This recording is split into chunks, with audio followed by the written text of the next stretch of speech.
Hello everyone, welcome to Dhruva academy. So guys, ఈరోజు మనము general knowledge మరియు general awareness RPF, SC constable మరియు SSC ఉద్యోగాలకు ఉపయోగపడేటువంటి మోడల్ పేపర్ని చూడబోతున్నాము. చాలా అంటే చాలా ఇంపార్టెంట్ అండి. ఎవరు కూడా వీడియోని మధ్యలో స్కిప్ చేయకుండా ఎండ్ వరకు చూడండి. ఒక్క క్వశ్చన్ కూడా మిస్ చేయవద్దు. ఏ క్వశ్చన్ మనకు ఎగ్జామ్లో వచ్చేది ఎవరికి కూడా తెలియదు. కాబట్టి ఈచ్ అండ్ ఎవ్రీ క్వశ్చన్ని చాలా జాగ్రత్తగా మనము నేర్చుకోవలసి ఉంటుంది ఎక్కడైనా కూడా. ఓకేనా? అందరు కూడా గమనించాలి. వీడియోస్ని చాలామంది చూస్తున్నారు, బట్ ఎవరు కూడా లైక్ చేయట్లేదండి. ఎందుకు అర్థం కావట్లేదు. చిన్న లైక్ చేయండి, దానికి ఏం అమౌంట్ అయితే ఉండదు, ఫ్రీగానే కదా. చిన్న లైక్ చేసి వీడియోని స్టార్ట్ చేయండి. జస్ట్ అలా మీరు చేయడం వల్ల మరింత ఎంకరేజ్మెంట్గా ఉంటుంది, మరిన్ని క్లాసెస్ అయితే అప్లోడ్ చేసే విధంగా ఉంటుంది. ఓకేనా? లేచకుండా కంటెంట్లోకి వెళ్దాం. ముందుగా చిన్న అప్డేట్ అండి. సో గైస్, మన ఛానల్లో ఉన్నటువంటి సబ్స్క్రైబర్స్ అందరికీ కూడా ఒక మంచి ఆఫర్ అయితే తీసుకురావడం జరిగిందండి. RRB, SSC, RPF, SI constable మరియు గ్రూప్ డి ఎన్టీపీసీఏ కాకుండా SSC, MTS, CGL, CHSL combo pack కేవలం 499 రూపీస్కి అందజేస్తున్నామండి. ఇంట్రెస్ట్ ఉన్న వారు తీసుకోండి. చాలా అంటే చాలా ఎక్స్పీరియన్స్ ఫ్యాకల్టీ చేత క్లాసెస్ చెప్పించాము. బైలింగ్వల్లో ఉంటాయి. 6 months వ్యాలిడిటీ. కోర్స్ తీసుకున్న వారికి టెస్ట్ సిరీస్ ప్లస్ పీడిఎఫ్ కూడా అందులోనే ఉంటుంది.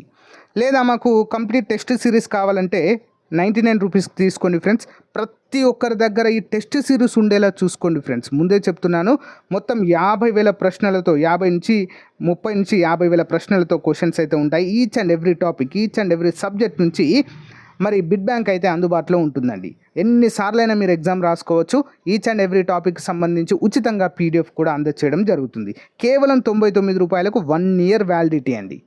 మీరు ఆ డౌన్లోడ్ చేసుకోవచ్చు. పీడిఎఫ్స్ అన్నీ కూడా ప్రింట్అవుట్ కూడా తీసుకోవచ్చు. ఈ ఆఫర్ మళ్ళీ ఉండదండి. ఏ క్షణమైనా అమౌంట్ పెరగవచ్చు.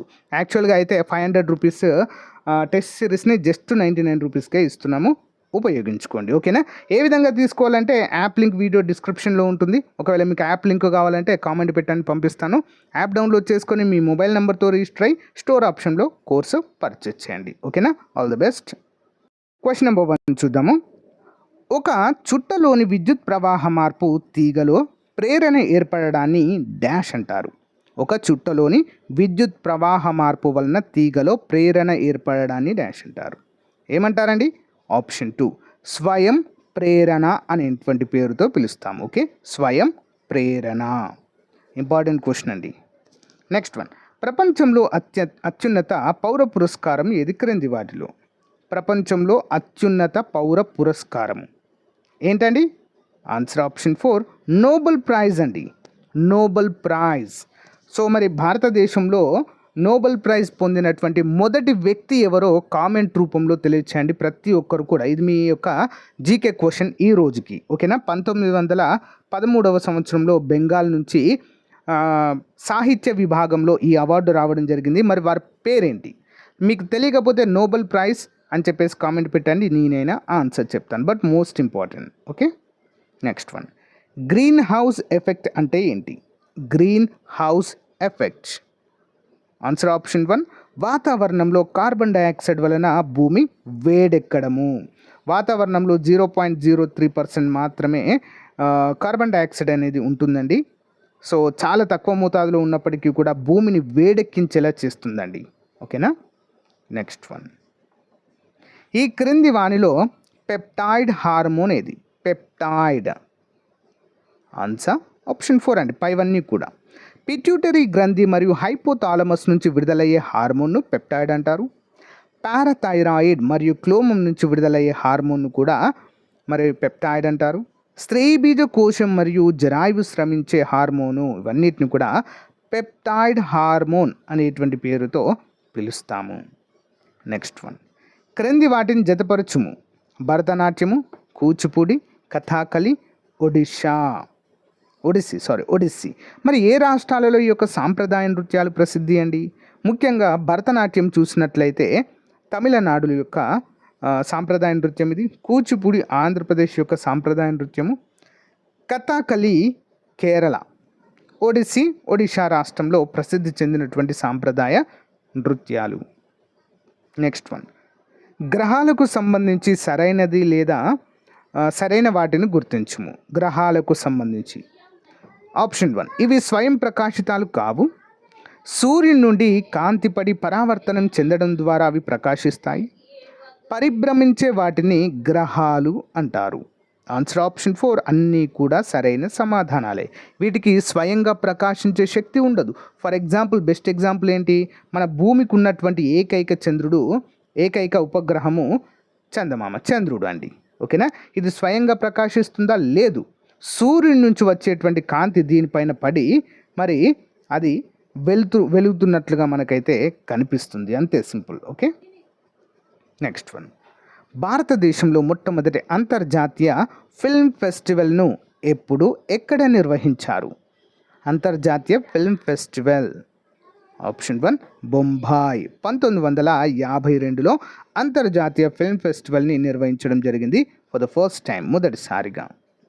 Next one. భారతదేశంలో అంతర్రాష్ట్ర జలాల వివాదాలకు సంబంధించి సరైన సమాధానం ఏంటి?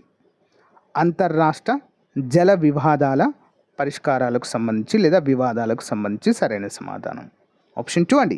సుప్రీంకోర్టు యొక్క పరిధిని ఈ అంశానికి సంబంధించి పూర్తిగా తీసివేశారు. సుప్రీంకోర్టు పరిధిలో ఉండదండి ఇప్పుడు ఇక. ఓకేనా?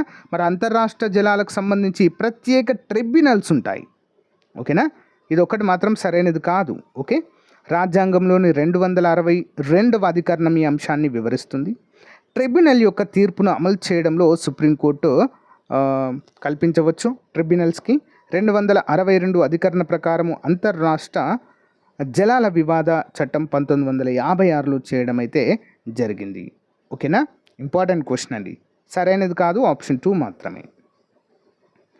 భారత ప్రధానమంత్రిగా నియమించబడడానికి ఉండవలసిన కనీస వయస్సు ఎంత? ప్రైమ్ మినిస్టర్, లేదా సింపుల్గా చెప్పాలంటే లోక్సభకు కావాల్సినటువంటి అర్హత ఎంత? సింపుల్. లోక్సభకి ఎన్నికయ్యామంటే ఆల్మోస్ట్గా అందులోంచే ప్రధానమంత్రిగా ఎన్నుకుంటారు కదా. ఎంత ఉండాలి మరి? 25 ఇయర్స్ ఉంటే సరిపోతుందండి. 25 ఇయర్స్. Next one. రాష్ట్రపతి కావాలంటే 35 ఇయర్స్ దాటాలి. 35 or 35 above. Okay, next one. సూక్ష్మ, చిన్న, మధ్య తరహా సంస్థల ఎగుమతులను పెంచడానికి కావలసిన చర్యలను సూచించడం కోసం ఏర్పాటైనటువంటి కమిటీ ఏది? Option 1 Gujral committee. IK Gujral committee. Important. Next one. GST అనగా ఏంటి? జిఎస్టీ ఆన్సర్ వచ్చేసి ఆప్షన్ 1 అండి. వస్తు సేవల పన్ను. Goods service tax. Goods and service tax అండి. Next one. Jail cost of living అనే పేరుతో పేదరికాన్ని భారతదేశంలో అంచనా వేసిన వారు ఎవరు? జైల్ కాస్ట్ ఆఫ్ లివింగ్ ఎవరండి? Answer option 4 Dadabhai Naoroji. Okay, Dadabhai Naoroji. Next one. Gateway of Srinagar అని ఏ కనుమని పిలుస్తారు? Gateway of Srinagar. Answer option 2 Banihal కనుమ. బహనీల్ కనుమ. ఇంపార్టెంట్. లోక్తక్ సరస్సు ఒడ్డున ఉన్న జాతీయ పార్క్ ఏది? లోక్తక్ సరస్సు ఒడ్డున ఉన్న జాతీయ పార్క్. ఇంపార్టెంట్ క్వశ్చన్ అండి. 34 ఆప్షన్ 3 అండి. కాయిబుల్ లాంజామ్ అనేటువంటి పార్క్ ఉంటుందండి. లోక్తక్ సరస్సు ఒడ్డునే ఉంటుంది. Next one. భారత అంతరిక్ష కార్యక్రమంలో భాగంగా అభివృద్ధి పరుస్తున్న మొట్టమొదటి రాడార్ రిమోట్ సెన్సింగ్ ఉపగ్రహము పేరేంటి? రాడార్ సెన్సింగ్ ఉపగ్రహము RISAT అండి. RISAT. ఓకే, రిమోట్ సెన్సింగ్ ఉపగ్రహం అండి ఇది. Next one. భారతదేశం అభివృద్ధి చేస్తున్న రీజనల్ నావిగేషన్ సిస్టంలో భాగంగా ప్రయోగించిన మొదటి ఉపగ్రహము ఏది? రీజనల్ నావిగేషన్ సిస్టమ్, నావిక్ అంటారు దీన్ని. ఓకే, భారతదేశం యొక్క మొట్టమొదటి నావిగేషన్ శాటిలైట్ అండి. దేని ద్వారా ప్రయోగించారండి మరి దీన్ని? Option 1 IRNSS-1. IRNSS-1 అండి. ఇంపార్టెంట్ క్వశ్చన్ ఇది. పోలాండ్ దేశ రాజధాని ఏది? పోలాండ్. దీని యొక్క రాజధాని ఏంటండి? వార్సా. ఇది ఒక యూరోపియన్ కంట్రీగా మనం గుర్తుంచుకోవాలి. ఓకేనా? Next one. విశ్వనాథన్ ఆనంద్ ప్రఖ్యాతిగాంచిన క్రీడాకారుడు ఏ విభాగంలో అండి? చెస్ అండి. చెస్ విభాగంలో. Next one. My experiment with truth ఎవరి ఆత్మకథ? My experiment with truth. Option 3 MK Gandhi. Okay, MK Gandhi. ప్రపంచంలో రెండవ అతిపెద్ద జల విద్యుత్ ఆనకట్టను ప్రారంభించిన దేశము? Answer option 2 Bangladesh. So guys, ఇది రోజుకు సంబంధించిన మోస్ట్ ఇంపార్టెంట్ మోడల్ పేపర్ అండి. ప్రతిరోజు ఒక మోడల్ పేపర్ అందజేస్తాను, రెగ్యులర్గా ఫాలో అవ్వండి. పీడిఎఫ్ లింక్ వీడియో డిస్క్రిప్షన్లో ఇస్తాను, డౌన్లోడ్ చేసుకోండి. Thank you for time. Bye.